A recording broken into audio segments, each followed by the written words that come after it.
Découvrez EMCI Musique, la nouvelle chaîne YouTube 100% musique.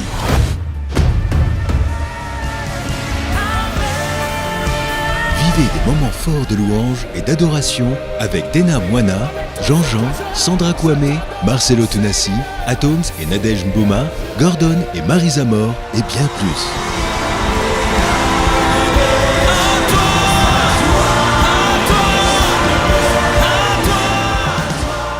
Abonnez-vous dès maintenant à EMCI Musique, la nouvelle chaîne YouTube 100% musique.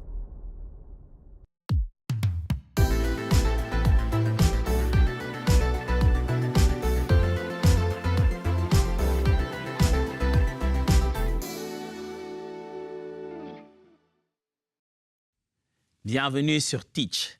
Vous savez, il y a une chose dont l'univers tout entier recherche et a réellement besoin. Que ce soit les êtres humains, que ce soit les animaux, même les plantes, tout le monde en a besoin. Quand il n'y en a pas, les plantes fanent. Quand il n'y en a pas, les êtres humains se mettent en guerre. Il y a une chose que tout le monde dans l'univers a besoin. Eh bien, c'est l'amour. Quand il n'y en a pas, les fleurs ne sont pas bien aimées, on les voit faner. L'homme n'a pas l'amour et vous le voyez détruire l'univers. Justement, ça tombe bien parce que Dieu est amour. Qu'est-ce que ça signifie vraiment? Une affirmation aussi grande que Dieu est amour. Ce n'est pas qu'il possède l'amour ou qu'il conjugue l'amour seulement. Il est de sa propre personne l'amour. Ça mérite d'être creusé. Alors, let's teach. Grandissons ensemble. Si vous suivez d'où nous sommes venus depuis le début de cette semaine, nous sommes en train de parler des attributs de Dieu. Ça signifie des caractéristiques uniques et particulières à la personne de Dieu, qui les distingue de tout humain. On a fait une grosse première catégorie qu'on appelait les attributs communicables et les attributs incommunicables. On a commencé par les incommunicables, c'est-à-dire les attributs qui sont liés à la personne de Dieu seul, qu'il ne peut pas partager ni partiellement avec l'être humain. On a parlé de ces trois attributs avec les mots en latin. Omniprésence, omnipotence, omniscience. Ça fait partie des attributs de Dieu qui ne peut pas communiquer à l'homme. L'homme ne peut pas être comme ça. Mais il y a ce qu'on appelle des attributs communicables.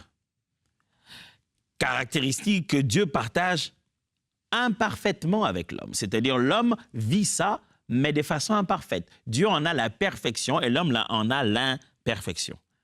Dieu en a parfaitement et l'homme en a en tâtonnant. Et dans cette grande catégorie des attributs communicables, partageables de Dieu, il existe trois autres sous-catégories. Il y a ce qu'on appelle les attributs moraux, il y a ce qu'on appelle les attributs intellectuels et il y a ce qu'on appelle les attributs relationnels. C'est-à-dire, un homme peut être moralement comme Dieu, un homme peut être intellectuellement comme Dieu, et un homme peut être relationnellement comme Dieu, et même quand il est de façon imparfaite.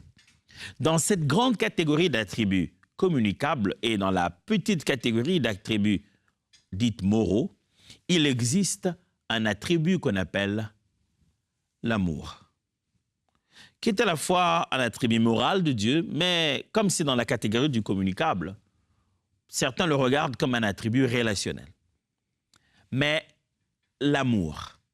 Lisons Jean chapitre 1 Jean chapitre 4 verset 8. 1 Jean chapitre 4 verset 8. Celui qui n'aime pas n'a pas connu Dieu, car Dieu est amour. Vous vous souvenez, la première session, je commençais à expliquer un attribut. Je fais une comparaison avec la grammaire, n'est-ce pas, qui nous apprenait l'attribut et l'épithète. Je vous ai rappelé le fait qu'un qualitatif est attaché au verbe d'état. Ici, on dit Dieu est amour, est qualifié d'être amour. N'a pas amour, Dieu est amour. Un attribut de Dieu, Dieu est amour. Jean chapitre 3, verset 16. Car Dieu a tant aimé le monde qu'il a donné son Fils unique, afin que quiconque croit en lui ne périsse point, mais qu'il ait la vie éternelle. On voit Dieu conjuguer ce qu'il est, car Dieu a tant aimé le monde. Enfin, lisons Psaume chapitre 103, versets 8 à 10. Psaume 103, 8 à 10. L'Éternel est miséricordieux et compatissant, lent à la colère et riche en bonté. Il ne conteste pas sans cesse. Il ne garde pas sa colère à toujours. Il ne nous traite pas selon nos péchés et il ne nous punit pas selon nos iniquités. Ça montre un caractère particulier de la personne de Dieu. On montre même des attributs qui sont à côté, comme la miséricorde. Dieu est miséricordieux. On veut parler, frères et sœurs, de l'amour de Dieu. Pas l'amour que Dieu possède, mais l'amour que Dieu est. La Bible, quand elle explique la notion de l'amour attaché à la personne de Dieu, elle explique de ces deux manières. Dieu est amour et Dieu aime. Et lorsque Dieu donc conjugue le verbe aimer, il ne le conjugue pas comme une chose extérieure à soi-même qu'il posséderait, de façon à ce que ça puisse s'épuiser. Mais c'est de son être qu'il s'agit. Quand Dieu aime, il se conjugue lui-même. Alors lorsqu'on dit Dieu est amour, qu'est-ce qu'on doit retenir? Premièrement, Dieu est la source et la définition de l'amour. L'amour dans l'univers ne pouvait pas exister sans Dieu. L'amour n'est pas une chose qui est arrivée parce que Dieu a créé l'homme et la femme. Et Dieu a vu comment ils s'aimaient. Il s'est dit, oh, je peux apprendre à être amoureux aussi. Non, rien à voir. La source même de l'amour, c'est Dieu. C'est poussé par l'amour que Dieu a fait exister l'univers et l'humanité. L'amour est cette chose en Dieu qui montre la pureté de ses intentions en notre faveur. Dieu est amour et il en est la source. Si on veut aimer, on doit le puiser en Dieu. J'aime comment Jean le dit, dans 1 Jean, il dit « Nous l'aimons parce qu'il nous a aimés en premier ». Ça signifie que même la conjugaison de l'amour que nous lui rendons, nous l'avons puisé dans ce que lui a déjà dépensé en notre faveur. Lorsque nous avons vu Dieu nous aimer, nous avons appris ce que veut dire amour et nous avons tenté de mimer, de refaire, de reproduire ça en sa faveur, dans notre imperfection, tout en sachant que Dieu peut parfaitement nous aimer et nous, on fait de notre mieux pour l'aimer lui et aimer nos semblables.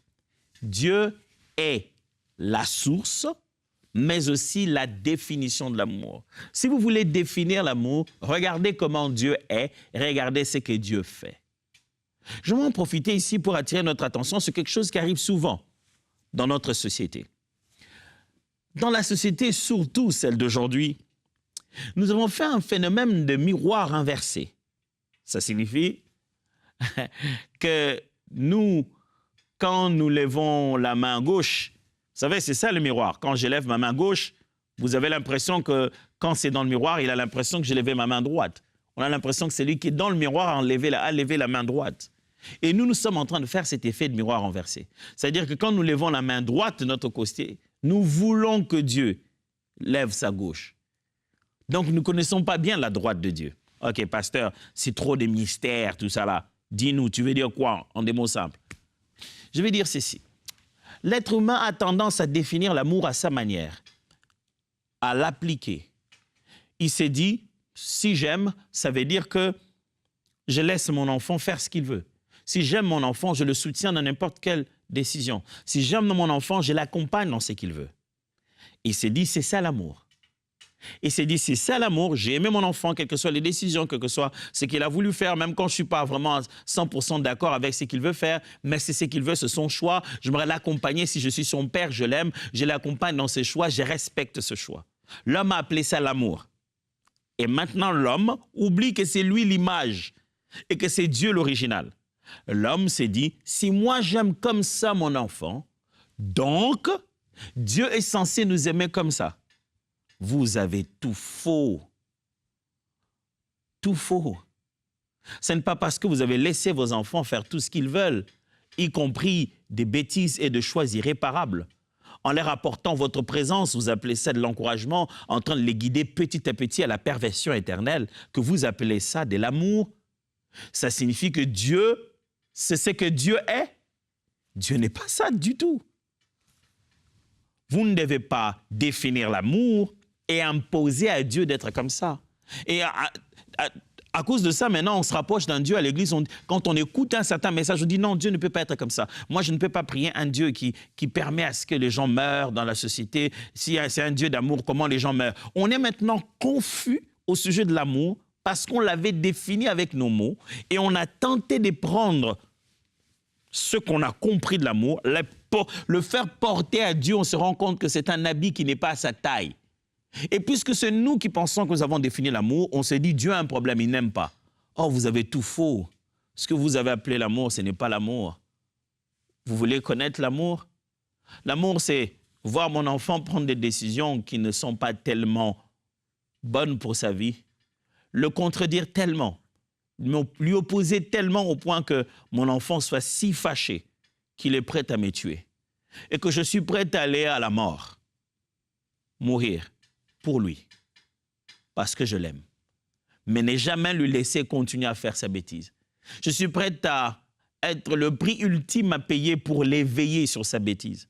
S'il ne se rend pas compte de combien c'est mauvais ce qu'il est en train de faire, eh bien, on se met dans un contexte de la colère, de l'inimitié. Vous parlez de l'amour, c'est le maître de l'univers qui voit des milliers de gens en train de mourir. Vous pensez qu'il ne les aime pas? Vous n'avez pas compris l'amour. Dieu n'est pas Père Noël. Dieu est Dieu. Et l'amour est plus complexe que ce que vous croyez. L'amour, ce n'est pas distribuer des chocolats. L'amour, c'est se battre pour la survie de quelqu'un en sachant qu'on lui a donné la liberté de tout faire et qu'on n'a pas le pouvoir de juste venir tout détruire. Le meilleur qu'on puisse faire, c'est se mettre dans une position où on lui empêche de toucher le mal. Et c'est là au prix de sa propre vie. Dieu s'est rendu compte que sa punition existait et que le seul moyen de sauver l'homme de sa punition, c'était que lorsqu'il frappe, il frappe sur lui-même, mais non pas sur l'homme. Aimer quelqu'un, c'est être tellement contre lui quand il va aller dans la mauvaise voie, au point qu'il est capable d'entrer en rébellion avec toi. Et tout le jour, tu continues à lui apprendre qu'il est possible qu'il revienne sur la même voie, et plus d'efforts tu fournis, plus rebelle il devient. Mais tu continues à l'aimer en lui disant non. L'amour dit non. Alors, frère, la vraie définition de l'amour doit être vue en Dieu et non pas en ce que nous faisons. Nous ne définissons pas l'amour, nous copions l'amour. Nous n'installons pas les standards de ce qu'est l'amour. Nous copions le standard de l'amour de Dieu déjà manifesté pour nous et gracieusement par la personne de Christ. Et nous tentons de copier cet amour-là sur la terre. Dieu est amour signifie l'amour de Dieu est parfait, immuable et éternel. Ça signifie que l'amour de Dieu est parfait. Il n'y a rien à redire de cet amour. Et cet amour ne change pas. Ça ne monte pas, ça ne baisse pas selon ce que nous faisons. Non. Et cet amour-là est comme ça pour toujours. Waouh! Frère, Dieu vous aime.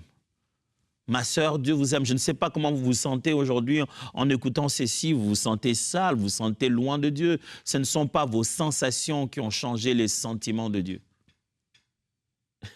Je me souviendrai une fois, ma fille une de mes filles, la troisième de mes filles, n'avait pas réussi le pourcentage et les examens qu'elle voulait réussir. Pourtant, elle brille. Mais ce jour-là, elle n'a pas pu réussir ce qu'elle voulait, en fait. En revenant de l'école, du travail, elle est venue me voir, m'a dit, « Daddy, est-ce que si je ne réussis pas dans telle matière, tu vas toujours m'acheter ?» Parce qu'elle voulait que je lui achète quelque chose et elle voulait aussi qu'on aille en vacances. Je lui ai dit, « OK, c'est bon, on va y aller dès que tu auras fini tes études, dès que tu auras réussi. » Elle dit, « Mais est-ce que tu m'achèteras toujours ?» En ce moment-là en particulier, je regardais ma fille et je me suis rendu compte qu'elle n'a pas compris. Elle n'avait pas compris l'émulation que j'avais mis. Elle a pris cela pour une condition. Elle pensait que je lui disais, si tu réussis à l'école, alors je t'aimerai beaucoup. Et il fallait que je fasse ça tout de suite. Parce que des fois, l'émulation qu'on met dans les enfants, la motivation qu'on met derrière pour qu'ils travaillent, ils confondent ça à l'amour et ça devient un complexe de perfectionnisme où ils pensent que mieux il fait, plus il est aimé. Et j'avais l'occasion rêvée de tuer ça tout de suite en elle. Je l'ai regardé droit dans les yeux et je lui ai dit, je ne t'achète pas le cadeau parce que tu travailles bien. Non, je ne t'amène pas en vacances parce que tu as de meilleurs résultats. Je t'achète les cadeaux parce que je t'aime. Quels que soient tes résultats, tu auras le cadeau parce que je suis ton père. Et ça a changé complètement le climat. Elle a fondu en larmes, elle m'a serré très fort dans ses bras. Et je ne savais pas que je venais de ôter un grand poids sur elle. Frère, l'amour de Dieu est immuable. Je ne sais pas comment vous vous sentez maintenant, mais lui n'a pas changé ses sentiments. Vous pensez que vous n'avez pas suffisamment performé, vous n'avez pas vécu une vie que vous aurez voulu vivre et le diable remplit votre cœur de culpabilité. Sachez que Dieu ne vous donne pas la vie parce que vous êtes saint. Il ne vous fait pas vivre sur la terre parce que vous avez été les plus purs. Il vous aime. Et votre sanctification est une réponse d'amour et non pas un moyen de mérite. Votre sanctification, c'est la meilleure façon d'exprimer et de vivre la grâce de Dieu. Parce que selon la Bible, c'est la grâce qui nous amène à la sanctification. Mais Dieu vous aime. Quel que soit comment vous vous sentez, Dieu vous aime. Ce que vous vous sentez de vous-même ne change pas ce que Dieu ressent pour vous. Dieu est amour et son amour est parfait, immuable et surtout éternel. Écoutez ce que Romains chapitre 5, verset 8 dit.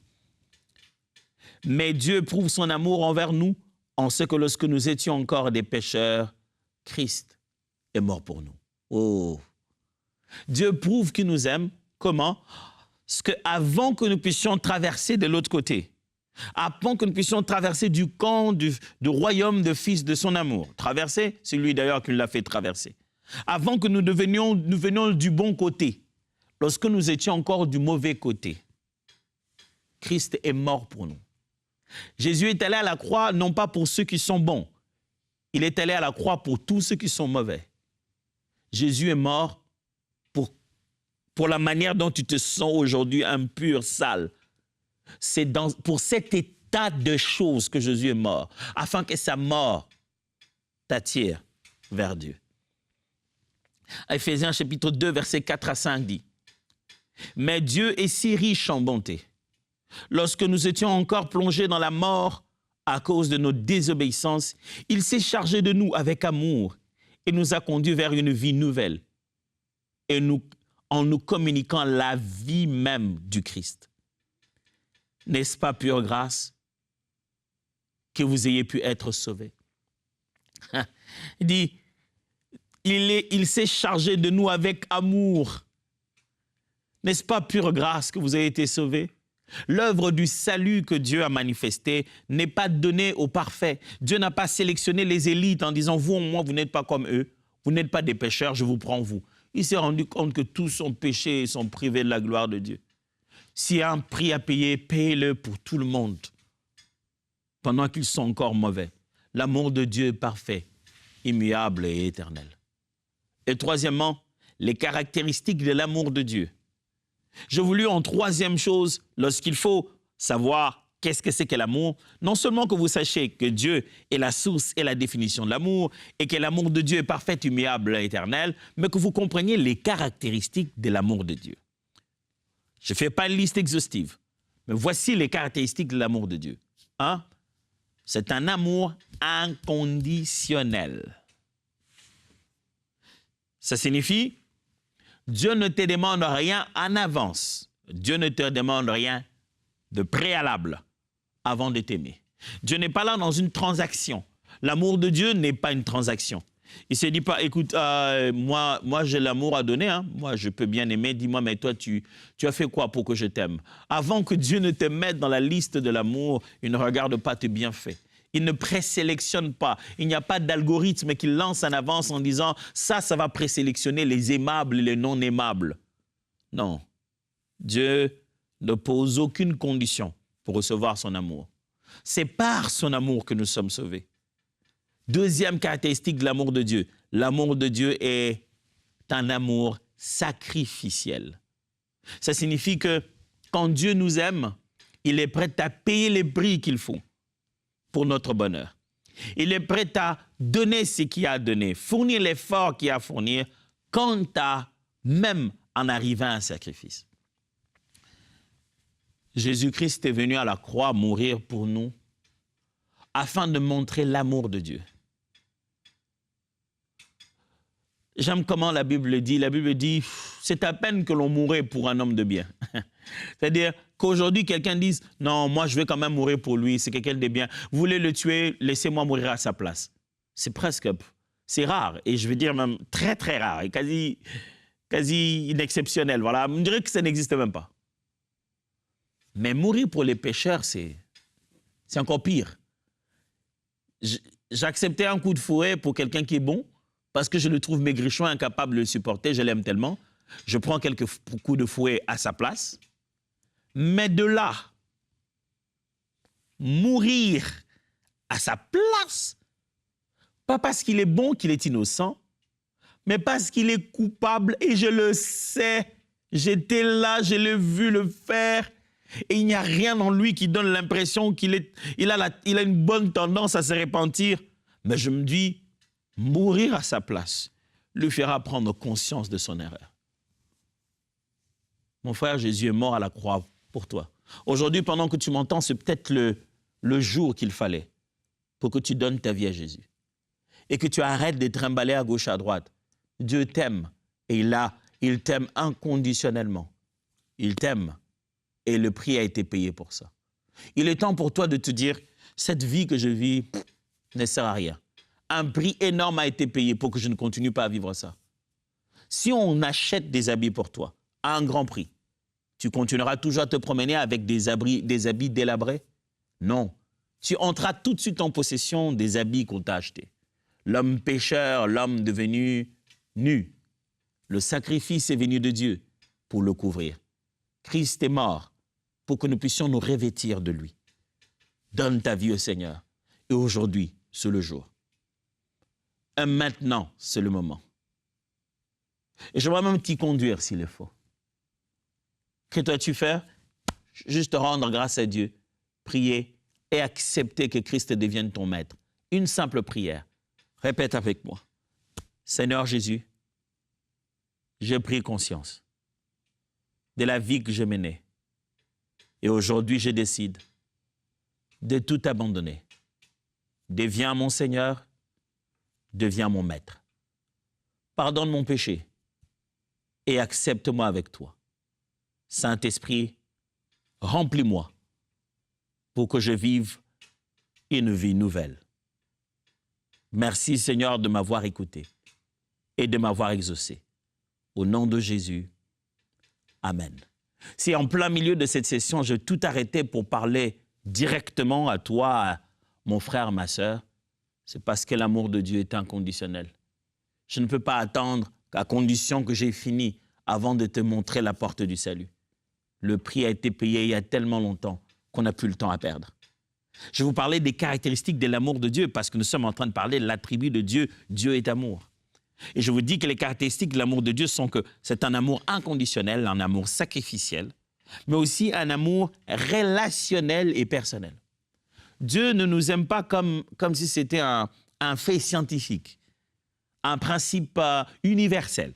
Non, Dieu n'aime pas juste les hommes. Dieu t'aime toi en particulier. Dieu n'aime pas juste les êtres humains. Il aime Atom Sumbouma, les fils de maman Pauline et de papa Alexandre. Dieu t'aime toi individuellement, personnellement.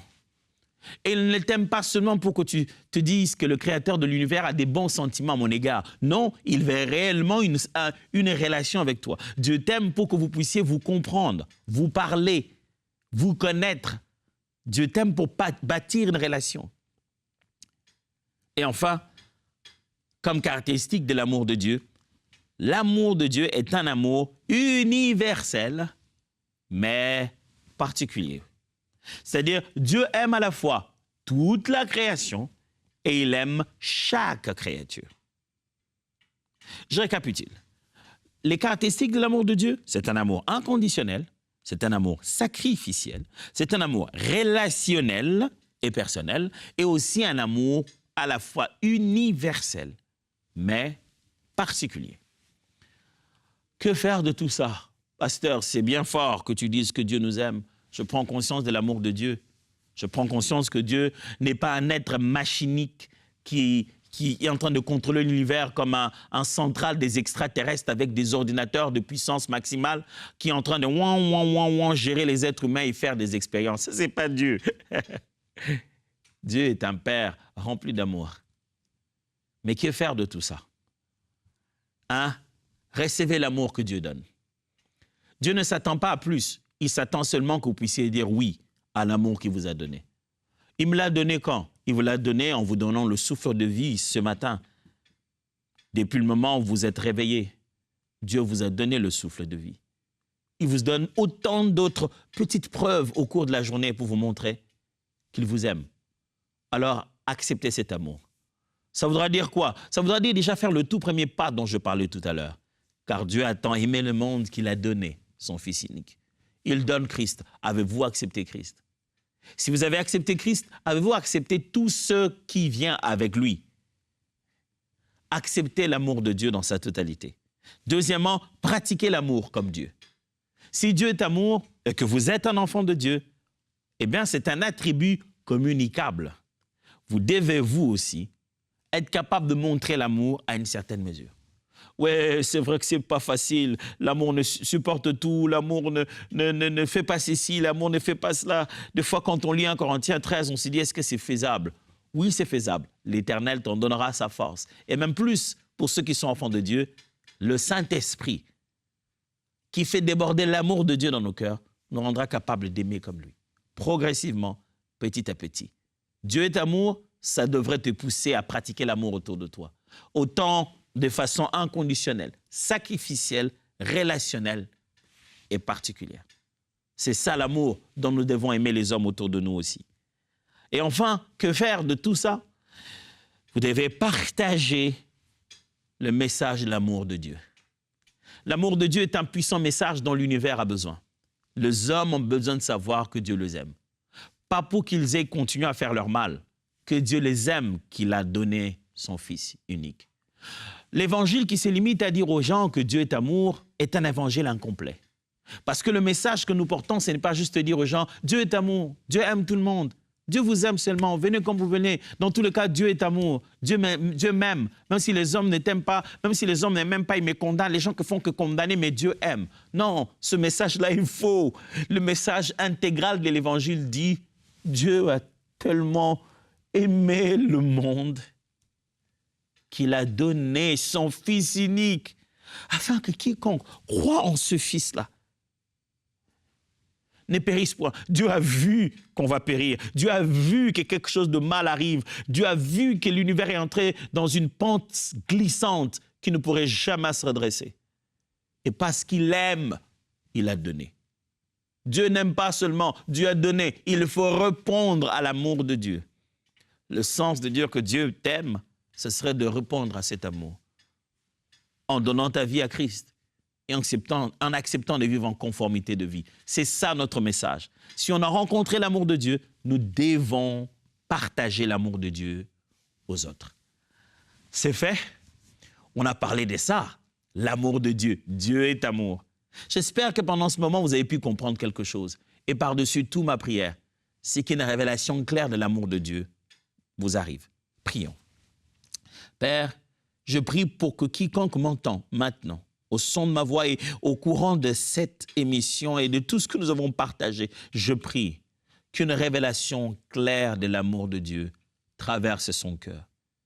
Qu'il comprenne que Dieu n'est pas son papa à la maison, ni son maître ou sa maîtresse à l'école, ni ses amis pleins de trahison dans les réseaux sociaux. Dieu, il n'est pas tout ça. Dieu est Dieu. Dieu est amour. Dieu ne possède pas un amour qui va vaciller. Il est amour. Ce qui fait que son amour pour nous est inépuisable puisqu'il est dans son éternité. Je prie que tous ceux qui m'entendent, Père, prennent conscience vive et récente et partagent cet attribut divin qui est l'amour. En l'ayant découvert, ils se tournent vers l'incarnation réelle de l'amour de Dieu pour les hommes, Jésus-Christ. Seigneur Jésus, rencontre ces cœurs et donne-leur l'épreuve que Dieu est amour. Au nom de Jésus, Amen. Voyons-nous demain. Dieu vous bénisse.